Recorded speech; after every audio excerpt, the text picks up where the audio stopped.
Hello students, last class में हम लोगों ने क्या पढ़ा था। चैप्टर 5 स्टार्ट करा था, है ना। और अभिधारणाएं 1 2 3 4 यानी कि पोस्टुलेट्स 1 2 3 4 पढ़े थे। आज इसका लास्ट पोस्टुलेट पढ़ेंगे 5 यानी 5th अभिधारणा। ठीक है, पढ़ते हैं क्या कह रहे हैं। इफ़ अ स्ट्रेट लाइन यानी एक सीधी लाइन फॉलिंग यानी गिर रही है किस पे, ऑन टू स्ट्रेट लाइंस, यानी हमारे को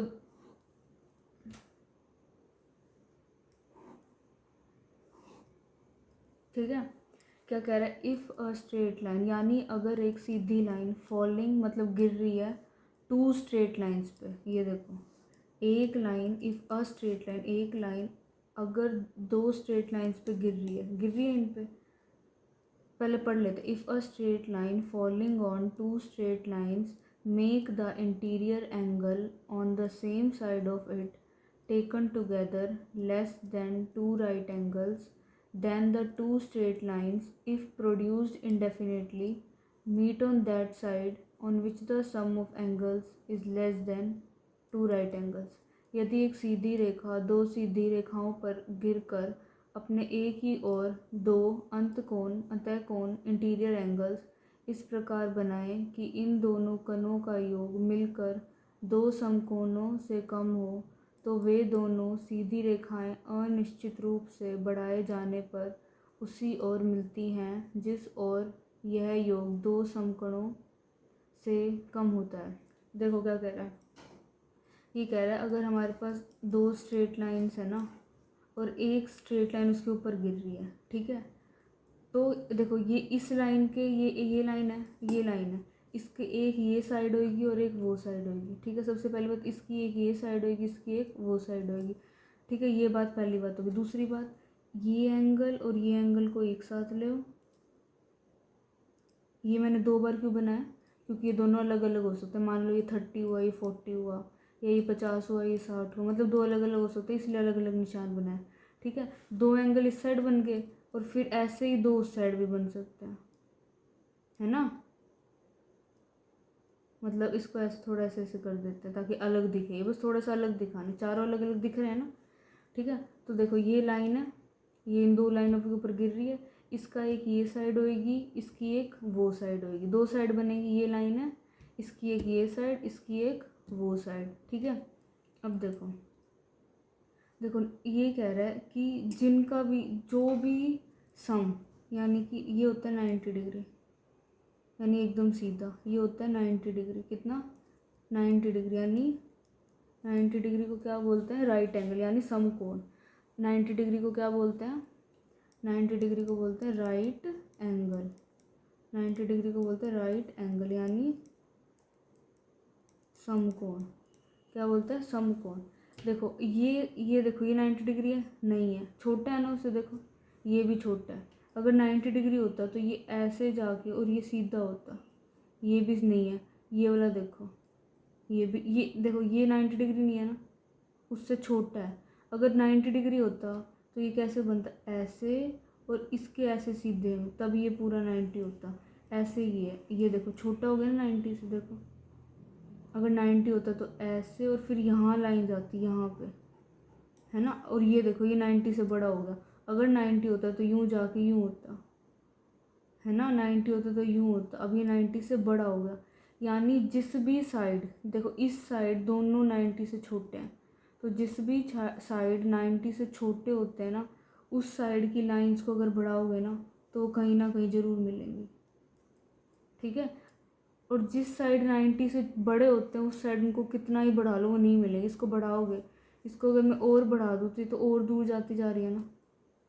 तो क्या कहना चाह रहा है कि अगर दो लाइन है, उसके ऊपर एक लाइन आ रही है, उसका एक इस साइड होगा, एक इसका उस साइड होगा, और जो ये दो एंगल हैं, ये इस साइड वाले एंगल है ना, ये देखो इस साइड वाले, अगर ये 90 से छोटे हैं यानी 90 को बोलते हैं समकोण, यानी 90 को बोलते हैं समकोण, यानी समकोणों से छोटे हैं। देखो ये समकोण से छोटा, 90 तो पूरा बड़ा होता, ये देखो ये समकोण से बड़ा हो गया ना बड़ा। समकोण होता तो सिर्फ इतना होता, तो जिस भी साइड समकोण से छोटे एंगल होते हैं, जिस भी साइड समकोण से छोटे कोण होते हैं, जिस भी साइड समकोण से छोटे कोण होते हैं, उस साइड की लाइन को कितना बढ़ाओगे ना, वो कहीं ना कहीं ज़रूर मिलेंगी, ठीक है। और दूसरी साइड की नहीं मिलेंगी, दूसरी साइड की नहीं मिलेंगी, वो और दूर जाके चली जाएंगी। क्योंकि देखो इधर समकोण से बड़ा हो गया, अगर समकोण से बड़ा हो गया तो वो नहीं मिलेंगी, यानी 90 डिग्री यानी राइट एंगल से बड़ा, देखो बड़ा है ना राइट एंगल से, राइट एंगल होता तो यूँ सीधा चला जाता, पर ये तो उससे बड़ा हो गया ना बड़ा, तो यानी कि ये इस साइड की लाइन से एक दूसरे से नहीं मिलेंगी। और जिस साइड का एंगल छोटा होता है उस साइड की लाइन मिलती है, ठीक है। दोबारा पढ़ लेते हैं। पोस्टुलेट क्या कह रहा है कि अगर एक सीधी लाइन दो सीधी लाइन पे गिर रही है तो जिस साइड भी 90 डिग्री यानी समकोण से छोटा कोण बनेगा, कोण मतलब एंगल, जिस भी साइड समकोण से छोटा कोण बनेगा उस साइड की लाइन को खींचने पे वो कहीं ना कहीं मिलेंगी। और जिस साइड समकोण से यानी 90 डिग्री से बड़ा कोण यानी एंगल बनेगा उस साइड की लाइन एक दूसरे को नहीं मिलेंगी। दो लाइन है, उसके ऊपर एक लाइन गिरी, एक इस साइड होगा एक उस साइड होगा, जिस साइड का, जरूरी नहीं इसी साइड का, क्या पता इस साइड का हो, जिस भी साइड समकोण से छोटा कोण होगा उसकी लाइन तो मिलेंगी। और जिस भी साइड समकोण यानी 90 डिग्री यानी राइट एंगल से बड़ा कोण बनेगा यानी एंगल बनेगा उस साइड की लाइन एक दूसरे से नहीं मिलेंगी। तो ये था हम लोगों का पोस्टुलेट 1। क्या था ये हमारा पोस्टुलेट, नहीं पोस्टुलेट 5। अब हम लोग क्या करेंगे एग्ज़ाम, ठीक है। ये पोस्टुलेट ख़त्म हो चुके, 5 थे, पाँचों के पाँचों मैंने पढ़ा दिए। अब हम लोग एक्सरसाइज करेंगे, ठीक है।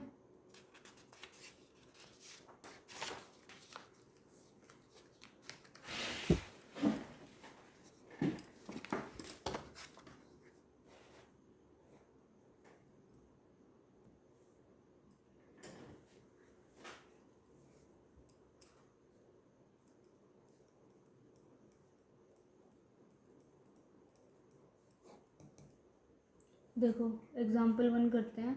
एग्जाम्पल 1 हमें क्या कह रहा है ना, मैं पढ़ती हूँ पहले।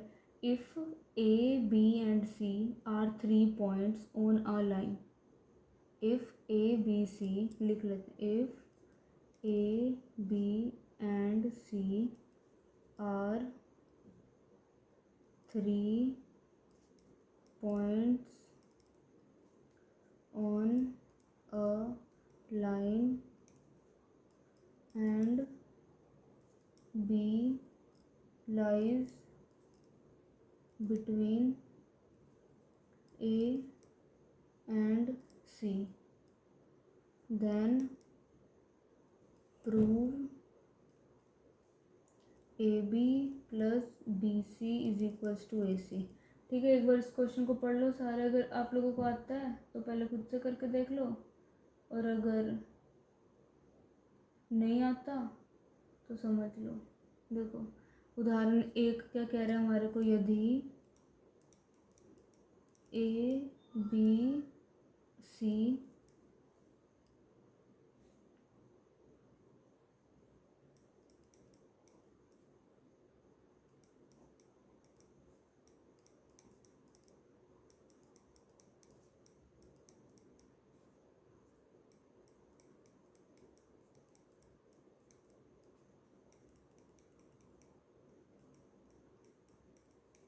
और बी बिंदुओं ए एंड सी के बीच में स्थित है, तो सिद्ध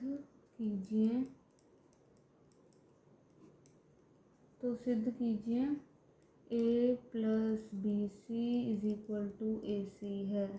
ठीक है, पढ़ते हैं क्या बोल रहा है। If A B and C are 3 points, A B and C 3 points हैं लाइन पे, 3 बिंदु हैं, एक रेखा पर स्थित है। ए बी और सी एक रेखा है, उस पे ए बी और सी है। अब हमें नहीं पता कि यहाँ पे ए है या यहाँ पे है या फिर यहाँ पे है, हम देखते हैं।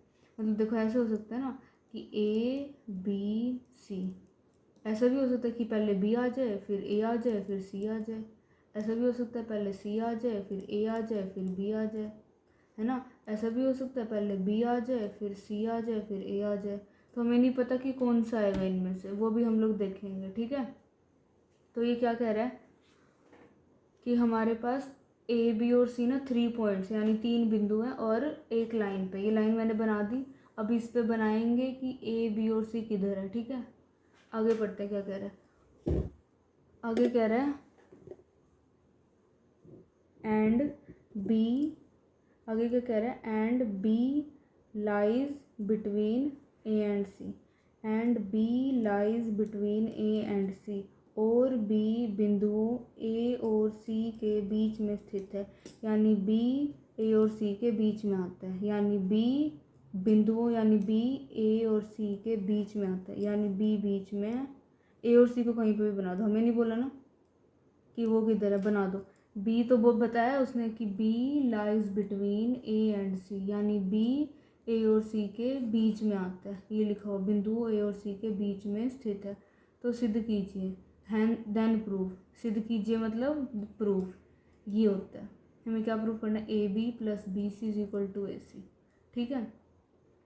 देखो ए बी क्या है, ये प्रूफ करना है, यानी ये इसके बराबर है, ठीक है। क्या बताना है, ये इसके बराबर है, क्या बताना है, ये इसके बराबर है, ठीक है। देखो ए बी क्या है, ये है ए बी, है ना, ये ए बी है, ये ए बी दिख रही है। बी सी क्या है, ये बी सी है, ये बी सी दिख रही है, दिख रही है ना ये बी सी। और ए सी क्या हो जाएगी, देखो अब ये A B plus B C क्या हुआ, ए बी मान लेते हैं ये 3 है ये 2 है, ठीक है। तो ए बी कितना हुआ 3, ए बी कितना हुआ, ये पहले इसको निकालते हैं, A B plus B C को निकालते हैं। हमें क्या बताना है कि ए बी और बी सी को जोड़ेंगे ना, ए बी और बी सी को जोड़ेंगे ना वो ए सी आएगा। क्या बताना है हमें, ए बी और बी सी को जोड़ेंगे ना वो ए सी आएगा। तो पहले ए बी और बी सी को जोड़ते हैं, ए बी कितना है 3, बी सी कितना है 2, 3 और 2 5, हो गया 5। अब ए सी को निकालते हैं अलग से, ए सी को, देखो ए सी ये पूरा है, ये पूरा, ये यहाँ से यहाँ तक है ना ए सी। अब ये पूरा है कितना, 3 ये 2 ये, तो ये भी 5 है। देखो 3 ये 2 ये, ए सी ये पूरा है, और ये है कितना 3 इतना 2 इतना, तो ये भी पूरा 5 है। हो गया ठीक, हो गया ट्रू। अब कैसे करना है, देखो A B plus B C, यानी यहाँ से ये पूरा भरा गया, ए बी भरा गया फिर बी सी भरा गया। देखो ये ए बी भरा गया और ये बी सी भरा गया ना, और ये पूरा मिला के कितना हो गया ए सी। देखो ए बी फिर बी सी और पूरा कितना है, पूरा हो गया ना कवर, तो ये पूरा ए सी हो गया, यानी ये दोनों बराबर है, ठीक है। ये था हम लोगों का एग्जाम्पल नंबर 1। अब हम लोग कौन सा करेंगे, पहले हम लोग ना example number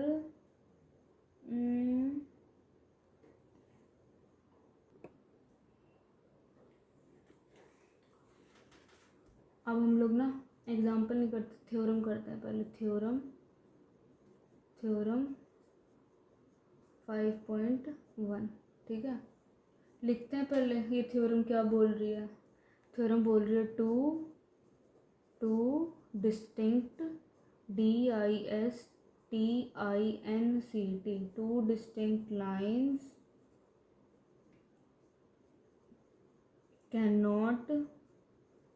cannot have more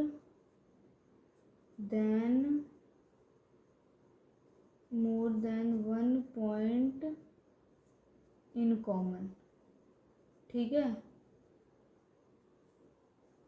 क्या कह रहा है, two distinct lines can not have more than one point in common, ठीक है। मतलब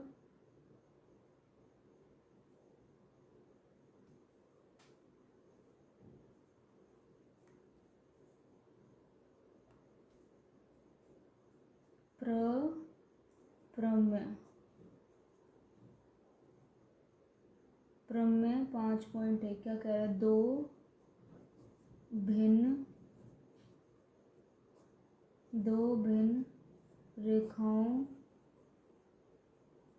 भिन्न रेखाओं में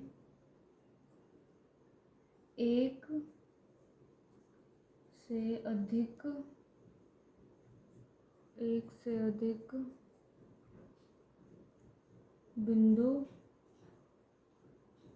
से अधिक बिंदु उभयनिष्ठ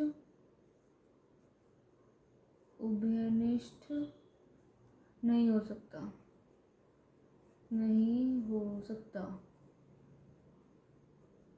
ठीक है, देखो क्या बोल रही है, टू डिस्टिंक्ट लाइन, डिस्टिंक्ट मतलब अलग अलग, पिछली क्लास में भी बताया होगा मैंने, है ना। डिस्टिंक्ट मतलब अलग अलग।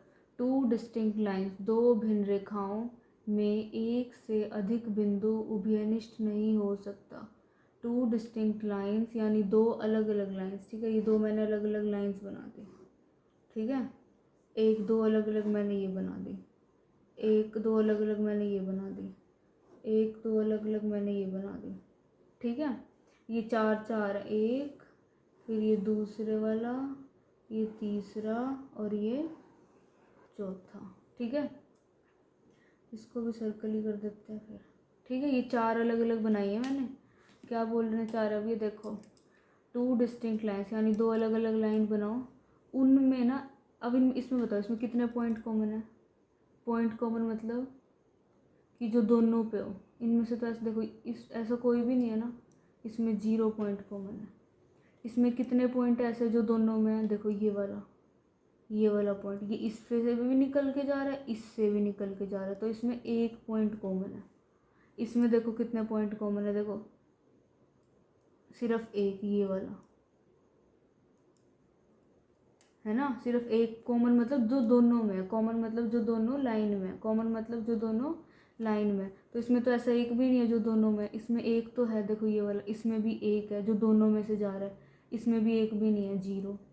तो ये क्या कह रहा है कि अगर दो अलग अलग लाइन बनाओगे ना, तो एक से ज़्यादा कॉमन पॉइंट आ ही नहीं सकता। मतलब जो दोनों में पॉइंट होगा ना, जो दोनों में बिंदु होगी, वो सिर्फ एक होगी या 0 होगी, उससे ज़्यादा नहीं हो सकती।